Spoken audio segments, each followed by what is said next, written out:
How do you pick the right business idea? You want to start a business. There's so many different ideas out there. You don't know which one to choose so that you can be successful. I see so many people, they have hard work, they have the right approach, they have the correct mindset, but they're paired with the wrong business idea.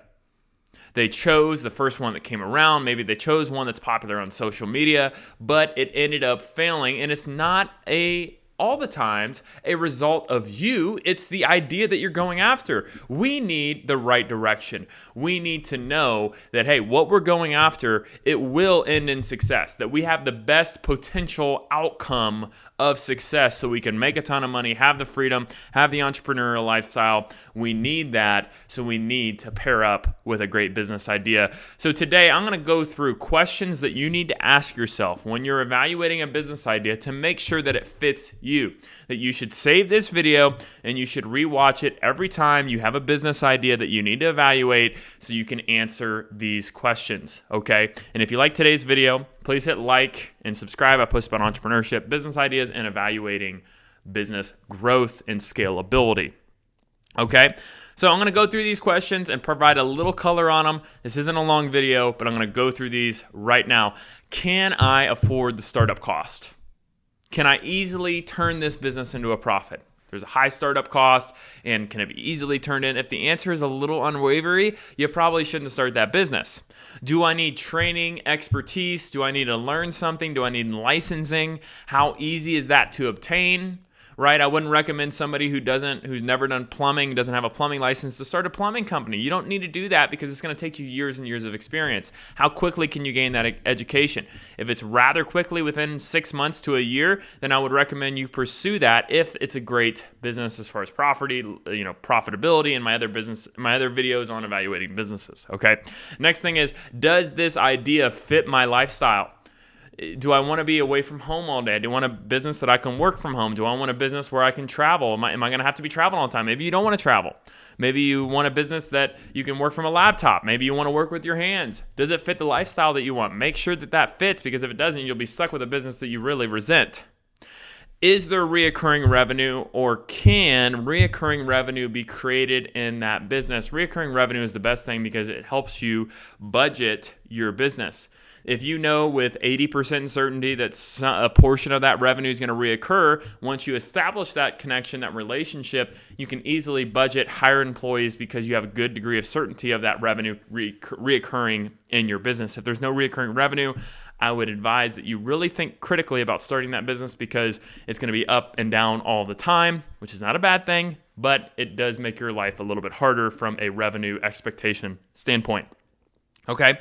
The next thing is, can the business be scaled, and can it be scaled past 1 million in profit?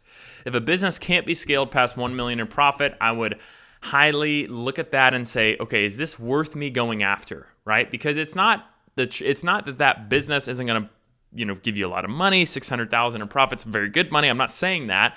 What I'm saying is, are you dreaming big enough? It is possible for you to have a business that does 15, 20 million in profit. But if you're in the wrong business that has a glass ceiling on the top end of that profit, then you may be in 10 years kicking yourself and saying, man, I should have been in a better avenue that allowed me to build a bigger building, because I have a glass ceiling. I can't build it big enough because there's these kind of hard things to go past the $1 million profit mark. So make sure that you're in a business that can stand the long haul if you decide to make millions and millions of dollars in profit. Okay. The next one here, can the business be sold? If you aren't building a sellable business, then you are wasting a time and you're working a job. A sellable business means that the more profit you have, the more that you can sell that profit for a multiple. A multiple is 3 to 5 times, 10 times sometimes. So it means if your profit's 500 grand, you can sell it for 3 times the profit, which is 1.5 million. Okay? You need to be building a business that has equity in it that can be sold, so that when you get into your 50s and 60s and you want to retire, you have that golden goose that you can sell and go off into retirement, or the goose that lays the golden eggs. Okay? So that is part of building a business, is having equity in that business that can be sold, having value. Build a valuable business. And the best way to find that out is to search that business that you're about to start for sale. And if they're not selling for very high, then you probably shouldn't start that business.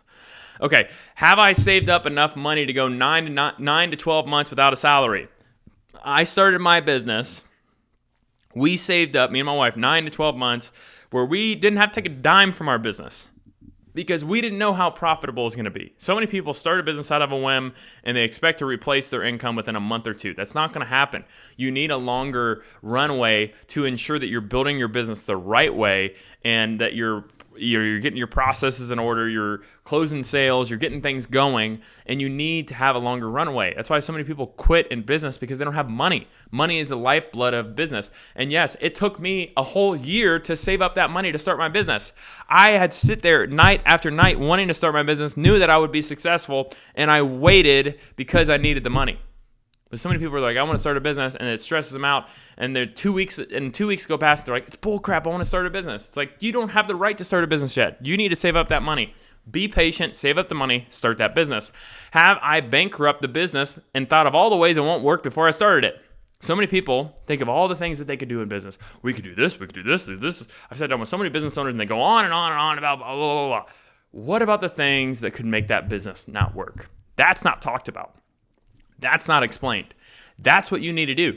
We potentially couldn't get sales here. Okay, well, what can you do to make sure that doesn't happen? Well, somebody could come after us for this. Okay, well, what can you do to make sure that doesn't happen? Right? How can we make sure that happens? What can we do? Now, it may not be something we do right now, but what can we do if that does happen? Thinking about all those things so you have strategies to prevent those things from happening. Have I let the dust settled to where the hype of starting a business has wore off? Oh my gosh, if you could learn one thing from this video, it is that. Every time, if you're an entrepreneur, you think of a new business idea, you're like, oh my gosh, I could make millions of dollars. We could do this, this, and this. And you're so hyped, you're so excited. Wait for that to wear off. It usually takes a week or two. Once it wears off, you're thinking of that business idea really clearly. I've done this so many times. This year alone, I've probably almost started 10 businesses. And I'm talking with my wife, and she's like, let the dust settle. Let the dust settle. Talk to me in a week, Nate. Keep talking, but know that when the dust settles and you start thinking of it with a clear mind, you might not look at this business idea as high. And I did not start those 10 businesses because once the dust settled, I realized, oh, yeah, this doesn't really fit what I want. This would take away from that, blah, blah, blah. Think of it with a clear mind. The only way to do that is to let sleep do its work and let the dust settle. Okay. Do I have a specific sales plan? This is another super important thing. Do I have a specific sales plan? And you need to know that running a business, a small business, a startup, is 100% about sales. You are a salesman, not a business owner. You are a salesman, not an entrepreneur. You are a salesman, not a manager. You are a freaking salesman. And so many people don't understand that. They want to be entrepreneurs, they want to start businesses, but they don't want to sell. You have to sell. When you're a small business owner and it's just you, maybe one other person, you are the top salesman. You are the only salesman. You are the only person that's putting fire or wood in the fire. And you have to know that that's what it's going to be like until you hit $1 million in profit, and then you could potentially take one little tiny step out of sales. But you are a salesperson. A small business owner is a salesperson. 100%. So when you tell me you want to start a business, the first question I've asked, and those of you who've had calls with me, and if you want to have a call with me and evaluate a business, all that, I have a link in my channel page. Go click on it and we can book a call. There's a small fee, but I have to guard my time. Those people who ask me, they're starting a business, what is your advice? First question I ask, do you have a sales plan? What are you going to do to bring in revenue? Well, I'm going to potentially do this, but what I'm really worried about is this operation side. Or what I'm really worried about is this. I'm like, no. Let's bring you back. The number one thing you need to be worried about is how can I bring fish in the boat? Once the fish is in the boat, once somebody is interested in buying a product in your business, you will figure it out. You will sit there and say, oh my gosh, somebody wants to pay me for this. How do I set up a reoccurring payment plan? How do I provide a great client experience because I want to make the money? You do not have an operations problem. You don't have a systems problem. You have a sales problem. 99.9% of small businesses have a sales problem. If they had a unwavering, overflowing amount of sales coming in, everything else in your business can be figured out.